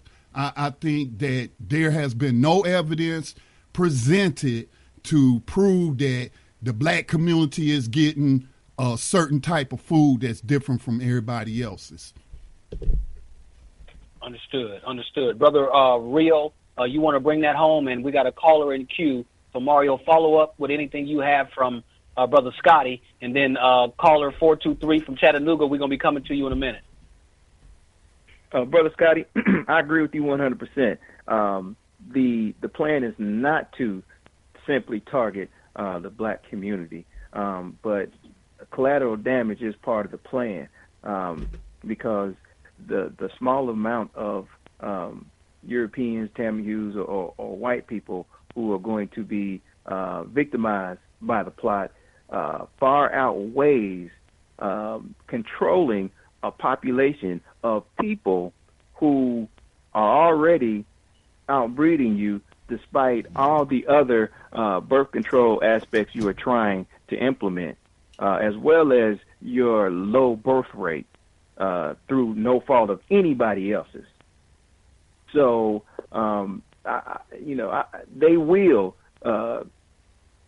they planned out a small percentage or even a large percentage, because all they really care about is the people at the top. The people at the bottom and the people in the middle, those are expendable people. But, for the sake of population control and maintaining global control, they do have to find a way to curb our numbers. And I believe that this is just one cog in the wheel of, trying to curtail our population or birth control, along with eugenics and other types of, strategies. Go ahead, Brother Tommy.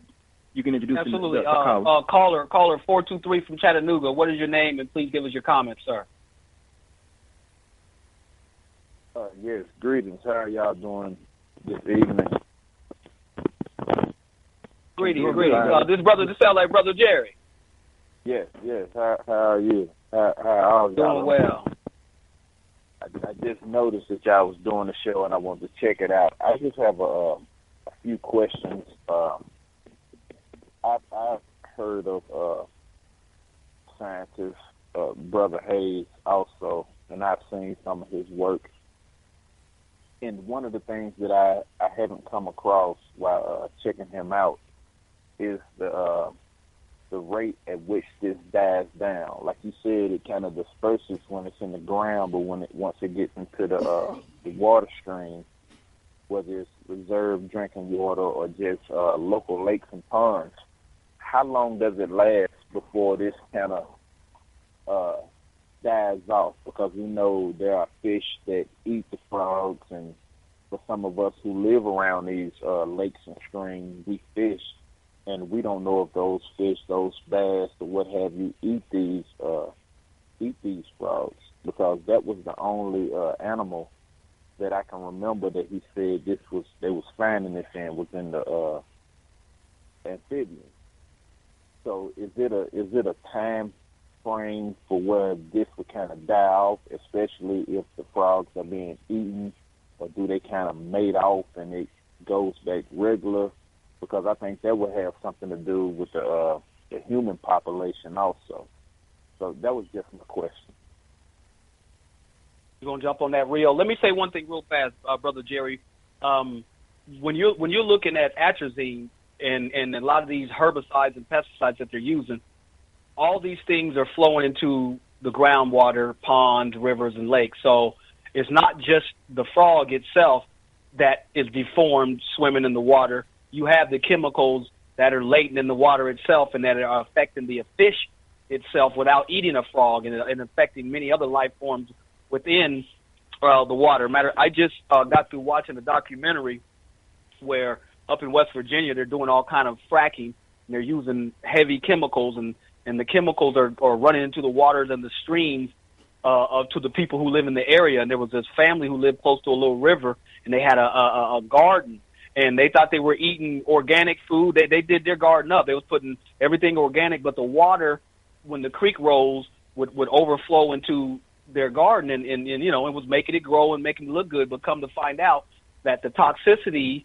that was running into that water is now in their plants and vegetables in their garden because it was in the water itself. The length of time, I'm not sure, but these pesticides and herbicides are in the water itself. Go ahead, Rita. Brother Jerry, and this also goes to Scotty as well. We're dealing with a group of people who are willing to stay in power at any cost. If they can't be in control, they have the silly or the mindset that nobody is going to be in control. So, we have people who are willing to take themselves out in order to take everybody else out if they can't achieve their agenda. So one of the plots and plans that I'm seeing is that as people continue to wake up and they're starting to realize that, I can move back to self-determination and I can move off the grid. I don't have to live in these cities. I don't have to be subject to these Europeans. I don't have to get food from their grocery stores. I don't have to be relying on that lifestyle, so I can get back to a life that I want to live, that's peaceful, and I can raise my family, and we can join each other, we can live off the land, we can be out in the wilderness. But what we're seeing is techniques and implementation of things that are kind of wiping Mother Nature out. So, that it's harder to sustain yourself away from, under Big Brother's thumb. So they're poisoning the water. You got radiation from Fukushima, and you got fracking. You got all these different industrialized practices that are poisoning the earth. Why is that? I have to think that it's by design and it's by plan.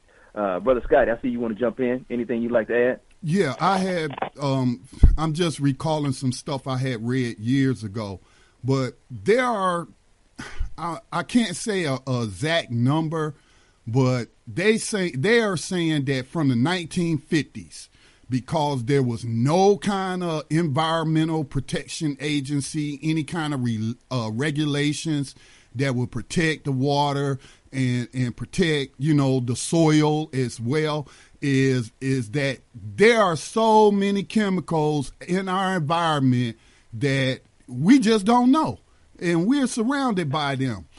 For example, like I was reading, urban gardening. If you want to try to grow some food in an urban industrial area, they sell these kits to where you can test the soil. And a lot of the soil in urban industrial areas that have been heavily polluted,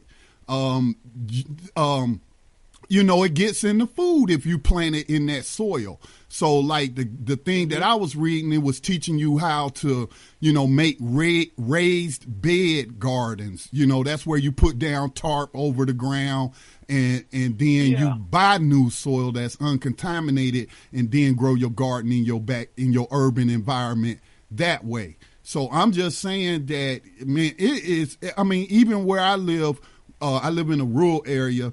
We've been fighting fracking here in North Carolina for a few years now, because that's where a lot of people get their water from, is from well water. Those of us that don't live in the city, we drill into the ground, tap into an underground stream and what have you. But like the river that I grew up fishing in and even swimming in, I couldn't take my children there.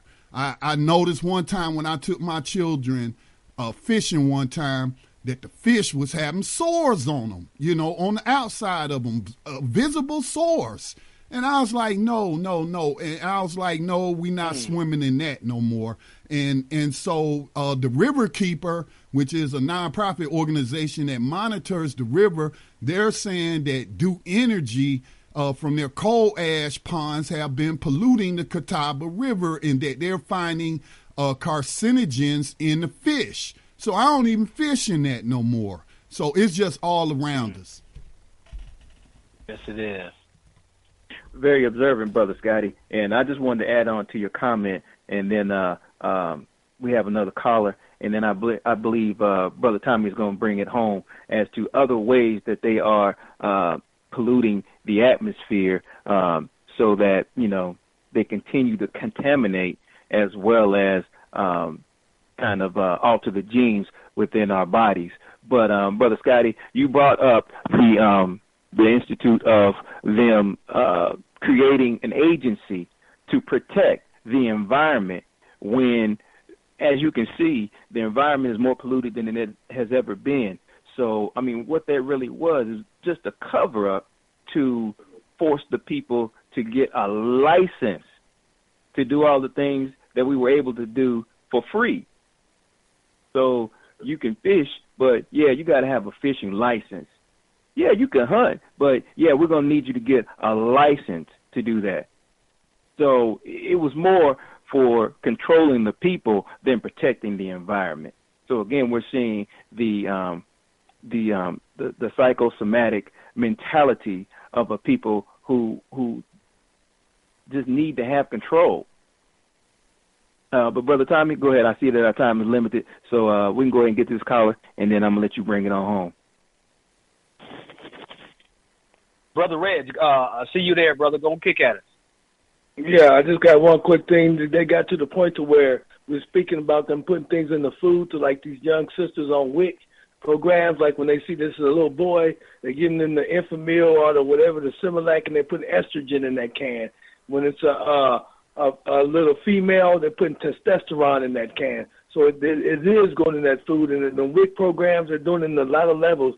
So it's deeper than we think. I'm gonna let you go ahead and bring it home, Brother Tommy. Okay, what I wanted to talk about before we get up out of here, this is estrogen-containing foods, which people refer to as a homosexual risk. Okay, predisposing factors of homosexuality are foods that contain a high level of estrogen, such as chicken, soybeans, and dairy products like milk that may put males at risk for a change in sexuality by altering the hormone level of estrogen, thus changing secondary characteristic in males, such as enlargement of breast, which is called gynecomastia, change in psychological behaviors, erectile dysfunction, and decrease in libido. And let me say that, and I was hearing Sister Zaza Ali kick, and she was saying how a lot of people who eat chicken end up to be have erectile dysfunction when they get older. So chicken eaters, brothers, y'all better slow it down. Okay, also, so here we go right here. The estrogen is a group of female sex hormones directed to the development of female sexual characteristics. There's steroidal estrogen is cholesterol derivatives comprising a group of structurally related hormonally active molecules that control sex and growth hormones. Estrone is a estrogenic hormone secreted by the ovary as well as adipose tissue. Estradiol is the predominant sex hormone present in males and females. Estriol is only produced in significant amounts during pregnancy. So then you also have non-steroidal estrogen as well. And it ranges from, it is a range of synthetic and natural substances have been identified that also possess estrogenic activity. So check this out. Xenoestrogens are a type of xenohormone that imitates estrogen. This includes commercially raised non-organic meat such as beef, chicken, and pork, dairy products including milk, cheese, and ice cream. Now we have phytoestrogen, are plant products with estrogenic activity. This includes soy products, cereals, breads, legumes, meat products, and other processed foods that contain soy, vegetables, fruit, alcoholic, and non-alcoholic beverages. Then you have mycoestrogens, are those produced by fungi. These are commonly found in stored grains and silage. So you're looking at estrogen and the role that it's playing in food and the ability that it has to effeminize the male due to a particular chemical that is being put into the different foods that we are now eating. Brother Rio, what you feel so far? Yeah, estrogen is a big issue within our community because first and foremost, they're putting in their diet, they're putting things that break down into estrogen, like soybeans. You can see soybean is a common ingredient in a lot, if not almost all, processed foods, which we're consuming more and more every day instead of eating natural holistic foods like fruits and vegetables and things of that nature. But as you were saying, with the herbicide, now they're spraying the fruits and the vegetables with a chemical that is going to do something similar to transform your genes and to make you more effeminate, as well as we didn't get a chance to touch on it, but some nanotechnology that is also coming into play. So if the family out there, if you guys get a chance to do some research on what's called the the Morgellons disease, Morgellons disease. Mm-hmm. Again, that's Morgellons disease, and that is going to keep occurring, and we're going to see an influx of that, as well as when you see the history of that, it's going to blow your mind. But go ahead and continue what you were saying, Brother Tommy, so we stay on topic. Okay. Estrogen dominance is a hormone imbalance that occurs when levels of the hormone estrogen are too high in relation to other hormones in the body. The most influential biological theory of sexual orientation is that hormones influence the development of neural structures that regulates sexual behavior. The estrogen derived from aromatase actually displaces testosterone to the receptor sites and would cause an effect of turning off testosterone-driven activities. Increased estrogen can lead to sexual dysfunction and has reduced ability to ejaculate. Excessive estrogen level in men may also lead to infertility. So, high estrogen levels in men are also beneficial during gender reassignment because the synthetic hormone will cause female characteristics to develop in men. The synthetic hormone will cause female characteristics to develop in men. You have gynecomastia, which is breast enlargement in men, results from an altered estrogen-androgen balance or from increased breast sensitivity to a normal circulating estrogen level. So do you think that, Mario, would speak to what Scotty was talking about, how they're saying that brothers have men breasts? And he's saying that it results from an altered estrogen-androgen balance. Yes, it would exactly speak to what the brother Scotty was kicking on. Also, they look slightly different. They're not just regular man boobs. Like when a person is overweight, they're going to have fatty tissue, that, of course, is going to give them a breast appearance. But when a person has too much estrogen in their diet or they're getting exposed to too much estrogen, the man boobs take on a particular kind of look. And, I used to be a personal trainer, so studying that, we had to do research and we had to be able to tell the difference between just regular fat and when someone has a hormone imbalance. And, that's one of the keys that I was taught to look for. So, what you're saying is very much a reality. Okay. Oh, hey, Brother Scotty, you got a comment. Go on, Brother Scotty. Yeah, one last comment. So recently I noticed that the CDC put out some statistics on birth rates in the United States.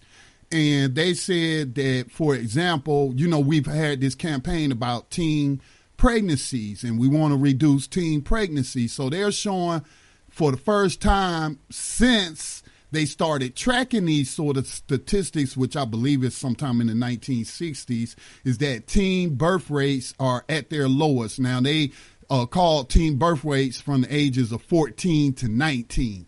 And some of the researchers or people commenting on the data was saying that this is a crisis.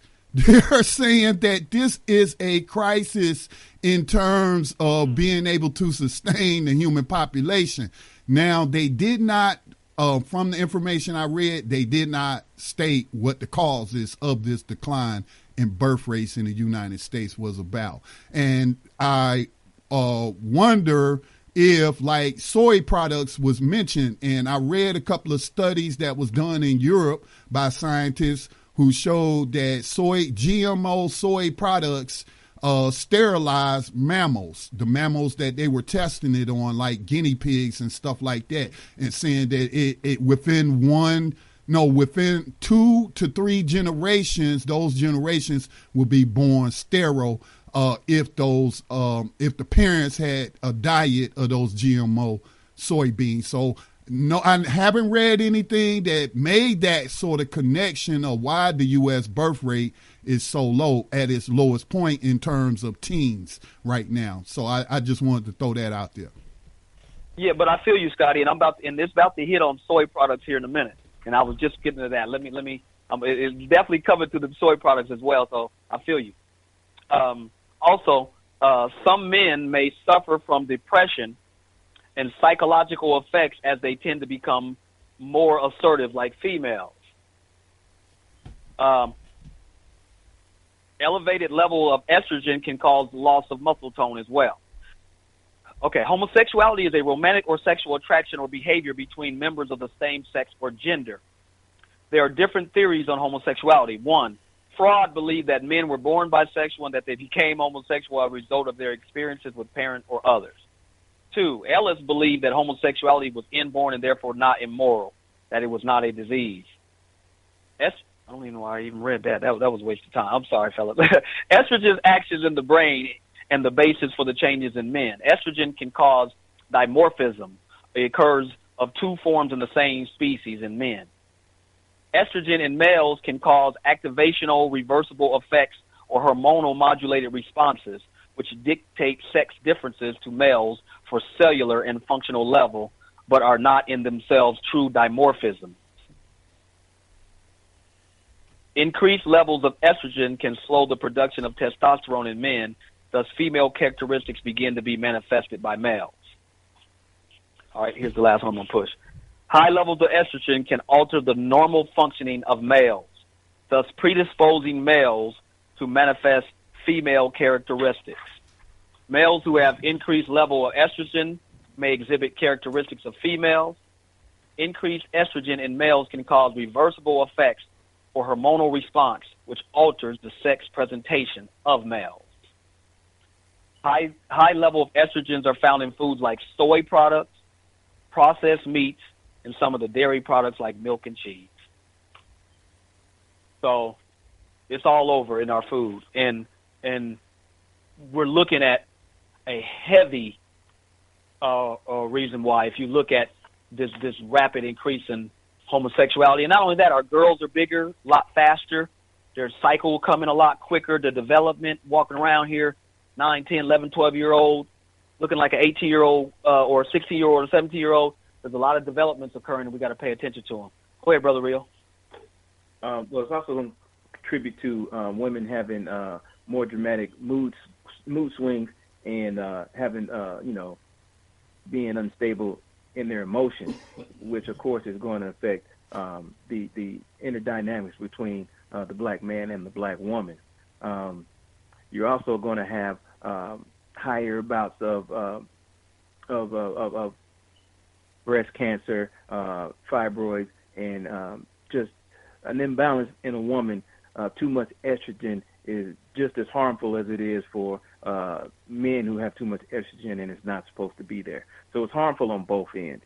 And we didn't even get to touch on the ChemTrails, what they're putting in the ChemTrails, and how that also contributes to the cocktail of effeminizing of the man. And it kind of puts you in a position to where at one time we felt homosexuality as a community was a choice, and you just choosing to be different, and you should overcome that for the good of the community. It's wrong. It's against nature because we're supposed to procreate. To now we have to consider that, okay, these genes are being manipulated, and this person is dealing with demons within his own skin. His hormones and his own genetics are screaming to him to be and act in a different manner. And we're going to have to decide as a community, how are we going to deal with this? Because how are we going to come together when we're looking at the next person and we're kind of judging that person based on their characteristics and how they choose to, well, not choose, but how they're living their sexual life. We're going to need each other in order to rise up. And then after we rise up, I say we go ahead and we deal with that, whether it be to separate, you live your life over there, I'm going to go over here. We need each other, We got each other's back, but, in the meantime, I'm out, But we really have to decide on how we're going to pretty much handle that situation. What are your thoughts, Brother Tommy? Yes, sir, brother. I agree. We have family members, we have friends, we have loved ones. We have a lot of people around us who are living this lifestyle and who are expressing themselves in this way.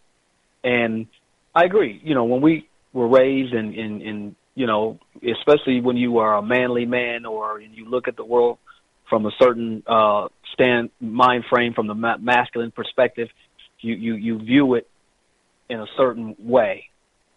And you were taught that, and those who remain true stick with that. No, that type of behavior, you're gonna have to kick rocks with that, because this is our mindset, this is our understanding, and this is how we roll. But now we are, like you said, in a brand new environment, and we got to separate the person from the act to an extent. We have to be able to say, okay,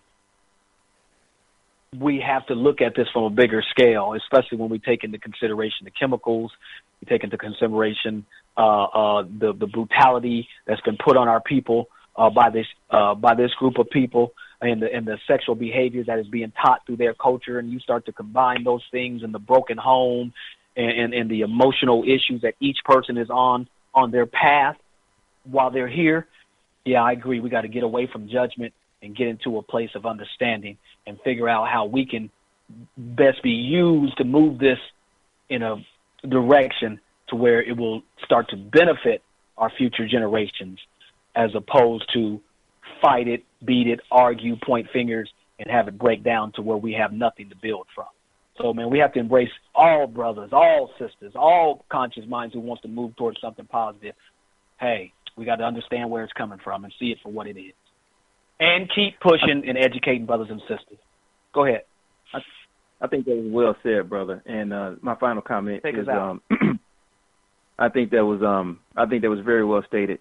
And I believe that it brings us back to what you were saying before about the Asili of the conquerors, or the Europeans, or the people who are oppressing us, as opposed to the Asili that our ancestors would have us adhere to.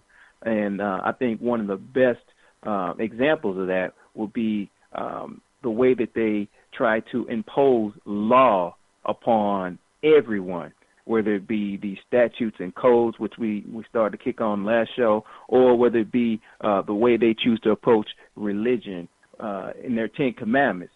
Thou shalt not do this, thou shalt not do that.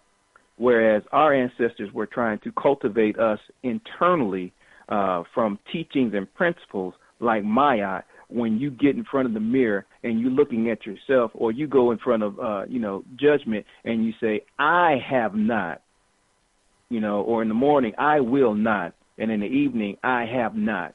So you bring the accountability back to yourself, and you are trying to raise your own vibration so that the community can benefit from that. Because if I can treat myself in a godly manner, I'm looking at you to treat yourself in a godly manner. Now we can interact in a godly manner and treat ourselves accordingly, and it's supposed to spread throughout the community. Yes, sir. But that's my final point, brother. I think it was a very good show. You can go ahead and take us on out. Okay, everybody, thank you for tuning in. We hope you learned something today, and like we said, we like to have discussions, and we encourage you to call in and participate. We thank you very much for listening, and we will be back next Monday at 8 o'clock live at the same time. Appreciate if you would be here. Much love. Peace. Peace.